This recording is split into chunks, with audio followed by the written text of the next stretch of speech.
जय श्री राम जी भक्तों, आपका अपने चैनल सनातनी ज्ञानी में बहुत बहुत स्वागत है।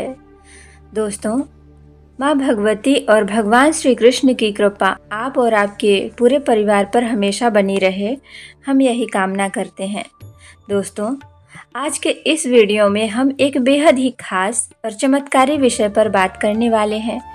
आज मैं आपको बताऊंगी संतान गोपाल मंत्र के बारे में। यह मंत्र उन दंपतियों के लिए किसी वरदान से कम नहीं है जिनकी सूनी गोद अभी तक भर नहीं पाई है या जो पुत्र प्राप्ति की कामना रखते हैं।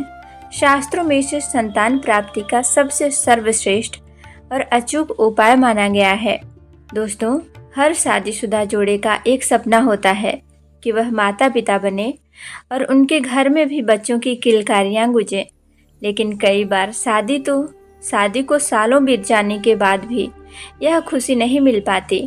कई बार तो ऐसा होता है कि हम बड़े से बड़े डॉक्टरों को दिखाते हैं, सारी मेडिकल रिपोर्ट्स बिल्कुल नॉर्मल होती है, फिर भी संतान का सुख नहीं मिल पाता। क्या आपने कभी सोचा है कि ऐसा क्यों होता है? शास्त्रों के अनुसार जब मेडिकल साइंस भी कोई कारण न ढूंढ पाए तो इसका कारण हमारे पूर्व जन्म के कुछ कर्म, निगेटिव कर्म या जन्म कुंडली के दोष हो सकते हैं। लेकिन आपको निराश होने की बिल्कुल ज़रूरत नहीं है, क्योंकि संतान गोपाल मंत्र का विधि पूर्वक अनुष्ठान करने से आपके ये सभी दोष कट जाते हैं और आपके घर में भी एक स्वस्थ और तेजस्वी बच्चे का जन्म होता है। शास्त्रों में यहाँ तक कहा गया है कि इस मंत्र के प्रभाव से जन्म लेने वाली संतान बहुत ही बुद्धिमान, यशस्वी और दीर्घायु होती है, जो आगे चलकर आपके कुल का नाम रोशन करती है।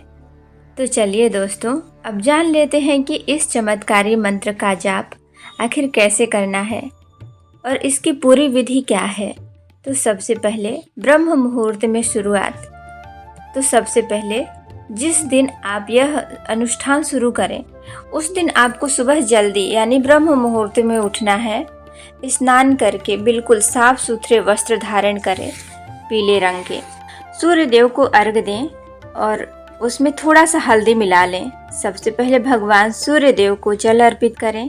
अब लोटे में थोड़ी सी हल्दी जरूर डालें, मतलब सूर्य देव को जो जल दे रहे हैं उसमें थोड़ा सा हल्दी जरूर मिलाएं। नित्य कर्मों में सूर्य देव को जल देना बहुत ही शुभ माना जाता है और हल्दी मिला जल देने से संतान प्राप्ति के योग और भी ज्यादा मजबूत हो जाते हैं।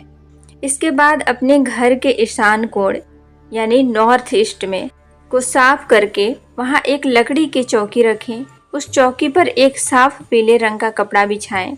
चौकी पर सबसे पहले भगवान गणेश जी की मूर्ति या तस्वीर स्थापित करें, क्योंकि किसी भी अनुष्ठान को निर्विघ्न पूरा करने के लिए सबसे पहले गजानन की पूजा होती है। इन्हें 11 या 21 दुर्वा घास अर्पित करें और लड्डू का भोग लगाएं। अब इसके बाद उसी चौकी पर भगवान श्री कृष्ण के बाल रूप लड्डू गोपाल की स्थापना करें। शुद्ध देसी घी का दीपक जलाएं और तांबे के लोटे में जल भर कर रखें।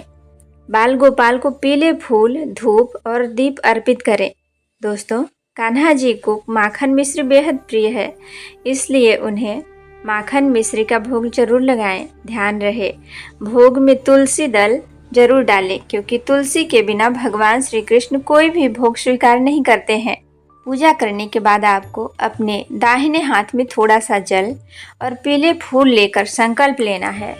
भगवान से अपनी संतान प्राप्ति या पुत्र प्राप्ति की प्रार्थना करें और उन्हें बताएं कि आपको प्रतिदिन कितनी मालाओं का जाप करना है। जैसे कि आप कर सकते हैं 1 माला, 5 माला, 11 माला, 21 माला, जैसा आपके पास समय हो तो उस हिसाब से आप संकल्प ले लें। संकल्प लेने के बाद आपको मंत्र जाप शुरू करना है। मंत्र है ओम देवकी सुत गोविंद वासुदेव जगतपतये देहि मे तनयं कृष्ण त्वामहं शरणं गतः। फिर से एक बार सुन लीजिए। ओम देवकी सुत गोविंद वासुदेव जगतपतये देहि मे तनयं कृष्ण त्वामहं शरणं गतः। आपको इस शक्तिशाली मंत्र का प्रतिदिन जाप करना है।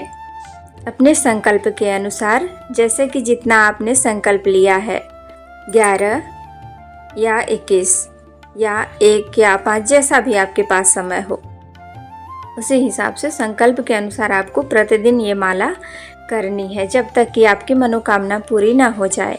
तो दोस्तों, किसी भी अनुष्ठान की सफलता उसके नियमों पर निर्भर करती है। आइए जानते हैं कि इस दौरान आपको किन बातों का ध्यान रखना है।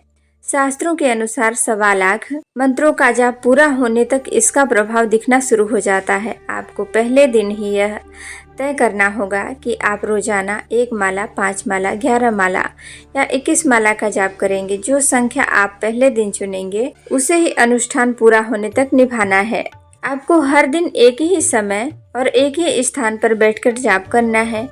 आपका मुख हमेशा पूर्व दिशा की ओर होना चाहिए। आसन और वस्त्र, जाप करते समय आपका आसन पीले रंग का होना चाहिए और आपके वस्त्र भी पीले रंग के हों तो बहुत ही उत्तम है। मंत्र जाप के लिए आप तुलसी की माला, रुद्राक्ष की माला का उपयोग कर सकते हैं। अनुष्ठान के दौरान आपको पूरी तरह से सात्विक रहना है। भोजन में लहसुन, प्याज का इस्तेमाल न करें और मांस मदिरा से तो बिल्कुल ही दूर रहें। आप चाहें तो पति पत्नी दोनों मिलकर यह जाप कर सकते हैं या दोनों में से कोई एक भी कर सकता है। अगर आप खुद यह 1.25 लाख जप नहीं कर सकते तो आप किसी योग्य और विद्वान ब्राह्मण से भी इसका संकल्प करवा सकते हैं। जब आपके 1.25 लाख मंत्र पूरे हो जाएं, तो किसी विद्वान पंडित जी को घर बुलाकर दशांश हवन जरूर करवाएं। कम से कम 5 ब्राह्मणों को घर बुलाकर आदर पूर्वक भोजन कराएं। दान दक्षिणा में उन्हें पीले वस्त्र, पीले फल, चने की दाल और गुड़ का दान करें, क्योंकि कान्हा जी को पीला रंग बहुत पसंद है। इस अनुष्ठान को आप किसी भी महीने में शुक्ल पक्ष के सोमवार, गुरुवार या शुक्रवार के दिन से शुरू कर सकते हैं। सबसे आखिर और सबसे जरूरी बात, जब आप यह अनुष्ठान करें तो आपके मन में भगवान श्री कृष्ण पर अटूट विश्वास होना चाहिए। मन में कोई शंका न रखें और धैर्य बनाए रखें। कुछ लोगों को इसका फल बहुत जल्दी मिल जाता है और कुछ लोगों को थोड़ा समय लगता है, लेकिन कान्हा की शरण में जो जाता है उसकी झोली कभी खाली नहीं रहती। तो दोस्तों, उम्मीद है कि आज की यह जानकारी आपके लिए बहुत मददगार साबित होगी। अगर आप भी संतान सुख चाहते हैं तो इस अचूक उपाय को सच्ची श्रद्धा से जरूर करके देखें। अगर आपको यह वीडियो पसंद आया हो तो इसे लाइक करें और उन लोगों के साथ ज़रूर शेयर करें जिन्हें इसकी ज़रूरत है। हमारे चैनल को सब्सक्राइब करना ना भूलें और बेल आइकन को ज़रूर दबाएं, ताकि आगे भी आपको ऐसी महत्वपूर्ण जानकारियाँ मिलती रहें। भगवान श्री कृष्ण और माता रानी की कृपा से आपकी हर मनोकामना पूरी हो। तो जय श्री कृष्ण। तो प्रेम से बोलिए जय श्री कृष्ण, जय माता दी।